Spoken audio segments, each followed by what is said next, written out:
अस्सलाम वालेकुम। आज हम क्वेश्चन नंबर 1 सॉल्व करने वाले हैं, चैप्टर नंबर 2 की एक्सरसाइज का न्यूमेरिकल। तो इस क्वेश्चन में हमसे कहा जा रहा है कि रेडियस कैलकुलेट करें हाइड्रोजन के एटम के थर्ड ऑर्बिट का। तो थर्ड ऑर्बिट का रेडियस फाइंड आउट करना है। रेडियस का जो फॉर्मूला बनता है बोहर्स थ्योरी से वो है r is equals to A naught N square over Z.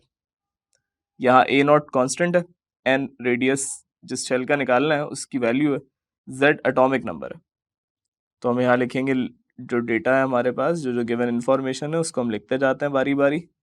A not की वैल्यू हम लिख देंगे 0.529 और एंगस्ट्रॉम लिखना इसलिए ज़रूरी है कि आर की जो यूनिट आएगी वो भी एंगस्ट्रॉम आएगी। अच्छा, एन वो शेल है जिसका रेडियस निकालना है। थर्ड शेल की बात हो रही है तो एन की वैल्यू हम लिख देंगे 3। क्योंकि हाइड्रोजन एटम की बात हो रही है तो इसका एटॉमिक नंबर लिखा जाएगा 1, यानी हाइड्रोजन का एटॉमिक नंबर क्योंकि 1 होता है तो जेड की वैल्यू हो जाएगी 1। और आर हमें फाइंड आउट करना है तो आर के बाद हम लगा देते हैं क्वेश्चन मार्क। अब सॉल्यूशन में आर फाइंड आउट करना है। ए नॉट है 0.529, एन स्क्वायर यानी 3 का स्क्वायर अपॉन जेड यानी 1, सॉरी 3 स्क्वायर अपॉन 1। अब सिंप्लीफाई करेंगे। आर इज इक्वल्स टू, इन तमाम वैल्यूज को कैलकुलेटर पे पुट करते हैं। 0.529 मल्टीप्लाई बाय 9, तो हमारे पास आंसर आ जाएगा 4.761।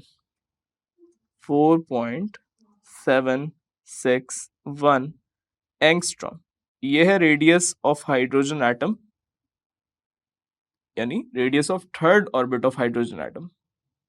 अब इसका ही इसी एक्सरसाइज का क्वेश्चन नंबर 2 सॉल्व करते हैं।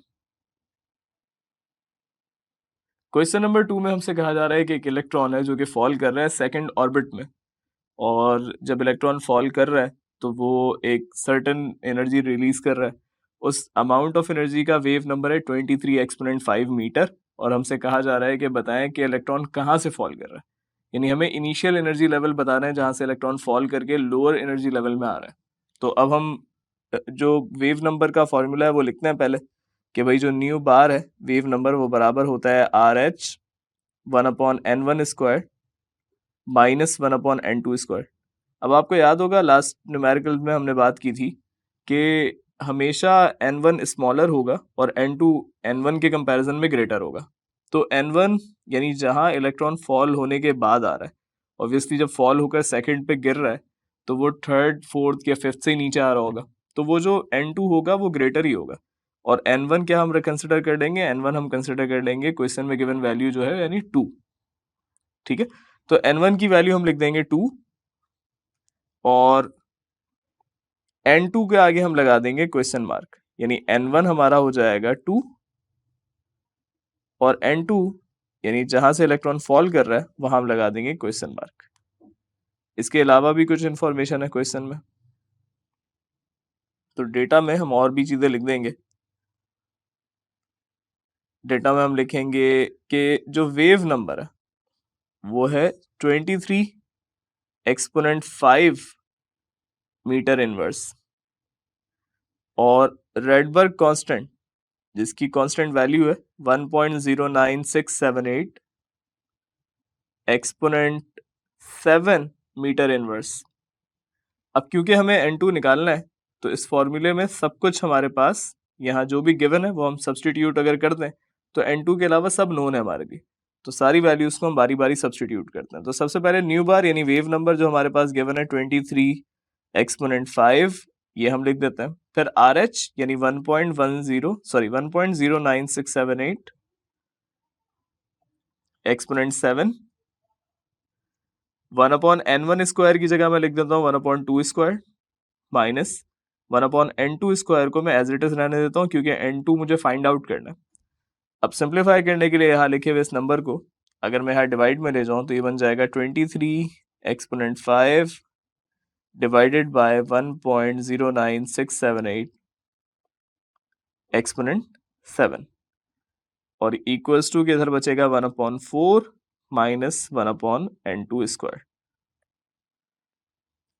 इन दोनों को अगर मैं डिवाइड करवाऊं यानी 23 एक्सपोनेंट 5 को 23 एक्सपोनेंट 5 को अगर मैं डिवाइड करवाऊँ 1.09678 से, तो आंसर आएगा 0.2097, जिसको अगर हम राउंड ऑफ कर दें तो 0.21 लिखा जा सकता है। ठीक है, और यहाँ 1/4 है, इस 1/4 को मैं 0.25 भी लिख सकता हूँ, है ना। अगर आप कैलकुलेटर से 1 को डिवाइड करें 4 से तो आपका आंसर आएगा 0.25। और यहाँ जो -1/n2 स्क्वायर्ड है, मैं इसको कुछ चेंज नहीं करूँगा। अब ये जो नेगेटिव वैल्यू है 1/n2 स्क्वायर, अगर मैं इक्वल्स टू से पहले ले जाऊँ इसको, तो ये नेगेटिव से पॉजिटिव हो जाएगी। और ये 0.21 जो कि पॉजिटिव वैल्यू है, अगर मैं इक्वल्स टू के बाद ले आऊँ तो ये नेगेटिव हो जाएगा। तो यहाँ बचेगा 1/n2 square equals to 0.25 minus 0.21। इसको अगर सब्ट्रैक्ट कर दें तो एक वैल्यू आ जाएगी हमारे पास। तो 1/n2 स्क्वायर्ड बराबर हो जाएगा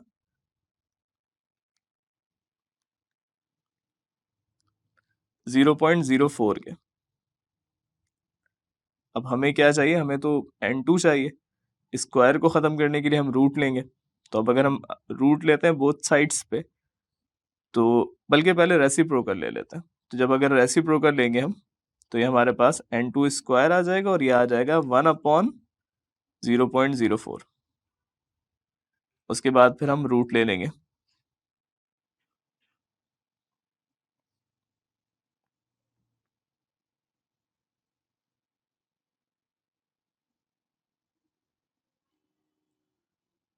तो अगर रेसिप्रोकल हम लेते हैं इसका, 1 को डिवाइड करवाते हैं 0.04 से, तो हमारा आंसर आता है 25। और जब हम 25 का रूट लेंगे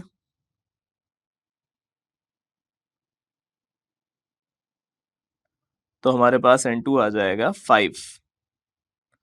यानी जो हमारा इलेक्ट्रॉन फॉल कर रहा है लोअर ऑर्बिट पे, यानी सेकंड ऑर्बिट पे, वो 5th ऑर्बिट से फॉल कर रहा है। यानी इलेक्ट्रॉन फॉल कर रहा है from 5th orbit to second orbit, जिसके दौरान जो वो एनर्जी इमिट कर रहा है उसका वेव नंबर है जो क्वेश्चन में गिवन था 23 एक्सपोनेंट 5। मकसद आपको एंड्रॉइड फोन पे इंस्टॉल और लॉगिन करने का तरीका। प्ले स्टोर पे जाएं, मकसद ऐप सर्च करें, इंस्टॉल पे क्लिक करें। इंस्टॉल करने के बाद मकसद ऐप खोलें। अकाउंट बनाने के लिए गेट स्टार्टेड पे क्लिक करें। अपना मुल्क सेलेक्ट करें और मोबाइल नंबर डालें। फोन पे दिया गया वेरिफिकेशन कोड एंटर करें। अपना ग्रेड या कोर्स सेलेक्ट करें। अपना ग्रुप सेलेक्ट करें।